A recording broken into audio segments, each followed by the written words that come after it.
Cinematography കൊള്ളാം. Shoot ചെയ്ത രീതിയൊക്കെ കൊള്ളാം. ഒരു ഹോളിവുഡ് സ്റ്റൈൽ മേക്കിംഗ് ഒക്കെ ഉണ്ട്. പടം നല്ല പടമാണ്. അത്യാവശ്യം നല്ല ലെവലിലേക്ക് എടുത്തിട്ടുണ്ട്. നല്ല പടം. ഒരു എന്റർടൈൻമെന്റ് പർപ്പസിന് കാണാൻ പറ്റിയ പടമാണ്. ഇന്റർവൽ ബ്ലോക്ക് കൊള്ളായിരുന്നു. നല്ല പടം, കുഴപ്പമില്ല. എല്ലാവരും നല്ല രീതിയിൽ അഭിനയിച്ചിട്ടുണ്ട്. ടോവിനെ ആണെങ്കിലും അതിൻ്റെ അകത്ത് ബാക്കി എല്ലാ നടന്മാരും തന്നെ നല്ല വെച്ചിട്ടുണ്ട്.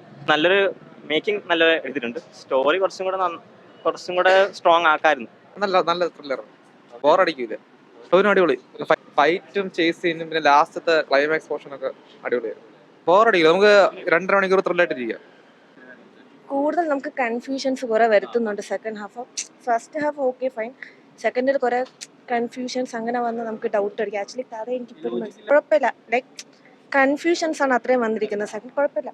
എടുത്തു പറയാൻ അങ്ങനെ പ്രത്യേകിച്ചൊന്നുമില്ല. ടോവിനോട് ആക്ടിങ് നൈസ്, അത്രേ എനിക്ക് പറയാൻ പറ്റത്തുള്ളൂ. പക്ഷേ തൃഷ അത്ര പോരാന്ന് എനിക്ക് തോന്നി. ബാക്കി ഓവറോൾ നൈസ്.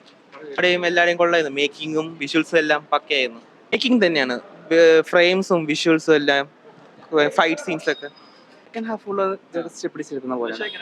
തൃഷ കൊള്ളാം. എടുത്തു പറയേണ്ടത് ടോവിനോയുടെ പെർഫോമൻസ് തന്നെയായിരുന്നു.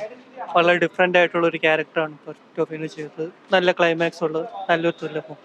ഇല്ല, ഒരു സീരിയസ് ടച്ചിലാണ് പൊയ്ക്കൊണ്ടിരിക്കുന്നത്. പക്ഷേ നമ്മളെ കൂടുതൽ ഇരുത്തുന്നു, സീറ്റ് അടിച്ചിട്ടുള്ളത്. കുഴപ്പമില്ല, കൊള്ളാം.